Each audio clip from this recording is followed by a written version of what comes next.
Mereka tidak mau menerima kenyataan bahwasannya Gibran jelas-jelas mengatakan urusan kabinet adalah urusan Prabowo. Gibran sebagai wakil presiden, lalu buat apa? Jadi hiasan kan? Bahkan bisa jadi Gibran sama sekali tidak dilibatkan dalam penyusunan kabinet. Gibran cuma dikasih bocoran dan mau tidak mau harus setuju.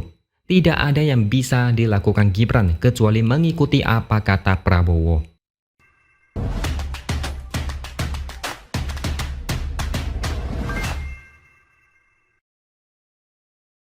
Halo, bertemu lagi dengan saya X Hardy di Opini Siwer. Pada hari Senin dan Selasa kemarin, Prabowo secara maraton memanggil puluhan orang ke rumahnya. Dari siang sampai malam, mereka diyakini adalah calon menteri yang akan diangkat oleh Prabowo. Memang belum ada pengumuman atau nama yang sudah fix, tapi ini adalah gambaran besar siapa-siapa saja yang akan menjadi menteri. Tapi ada satu hal yang sangat menarik. Ternyata Gibran tidak hadir saat Prabowo memanggil 49 orang calon menteri pada Senin lalu.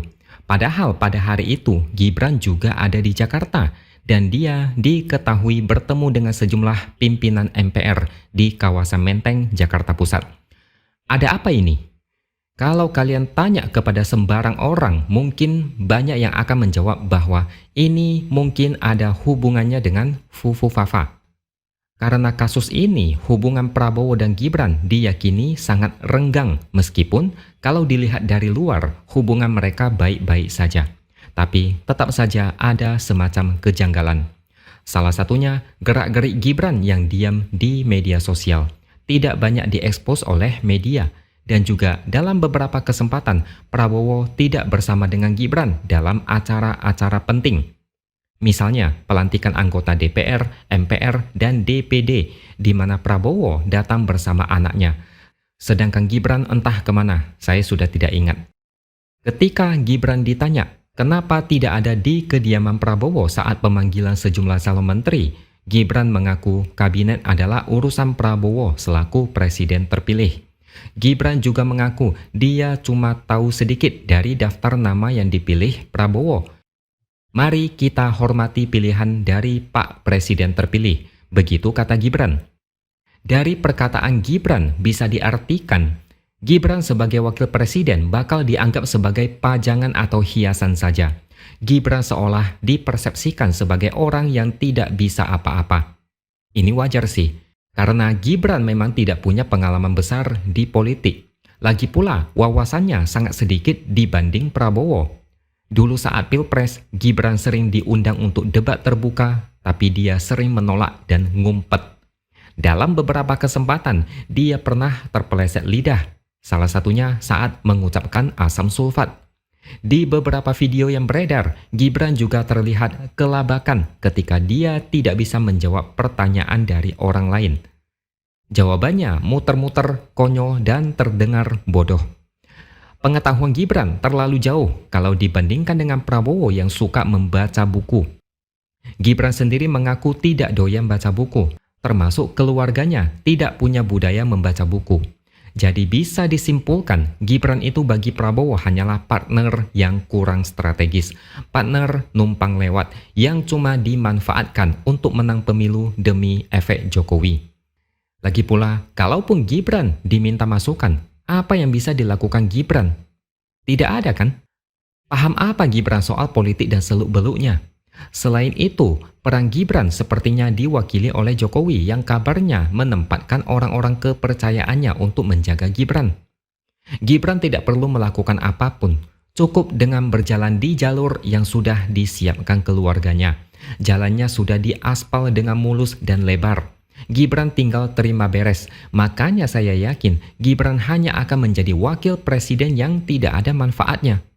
Ada atau tidak ada Gibran, rasanya nanti bakal sama saja, karena Prabowo akan sangat dominan dan powerful.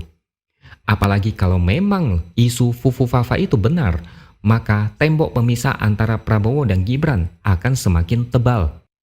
Gibran semakin tidak dianggap, tidak diikut-sertakan dalam banyak kegiatan penting. Kalaupun Gibran ada di sana, mungkin itu cuma sekedar formalitas untuk meredam opini-opini publik yang semakin liar. Beberapa pendukung Gibran masih berusaha menyangkal soal ini.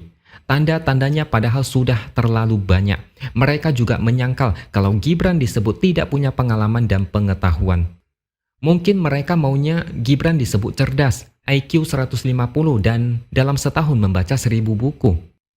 Mereka tidak mau menerima kenyataan bahwasannya Gibran jelas-jelas mengatakan urusan kabinet adalah urusan Prabowo. Gibran sebagai wakil presiden, lalu buat apa? Jadi hiasan kan? Bahkan bisa jadi Gibran sama sekali tidak dilibatkan dalam penyusunan kabinet. Gibran cuma dikasih bocoran dan mau tidak mau harus setuju. Tidak ada yang bisa dilakukan Gibran kecuali mengikuti apa kata Prabowo. Bahkan saya curiga, saya asumsikan isu Fufu Fafa itu benar. Saya curiga Gibran pelan-pelan akan dimatikan perannya. Seperti yang saya katakan, mungkin saja dia cuma wakil presiden numpang lewat. Segala kebijakan dan keputusan akan melalui Prabowo. Gibran paling cuma dikasih tahu sedikit, di briefing dan oke-oke saja. Rocky Gerung, saya kali ini terpaksa setuju dengan apa yang dia katakan baru-baru ini. Dia bilang setelah dilantik jadi presiden, Prabowo mungkin akan lebih banyak berdiskusi dengan SBY ketimbang dengan Gibran.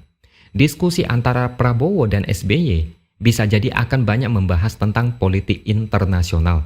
Dan kebetulan topik itu memang tidak dikuasai oleh Gibran. Gibran pengetahuannya hanya sebatas lokal kota Solo. Menurut saya, jangan-jangan Gibran bahkan tidak tahu banyak tentang Solo. Ada kabar kalau pemerintah menganak emaskan pembangunan di Solo.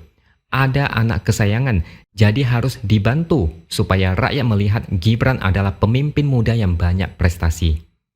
Gibran itu belum matang, tapi dipaksa matang karena keluarganya terlalu ambisius dan mabuk kekuasaan.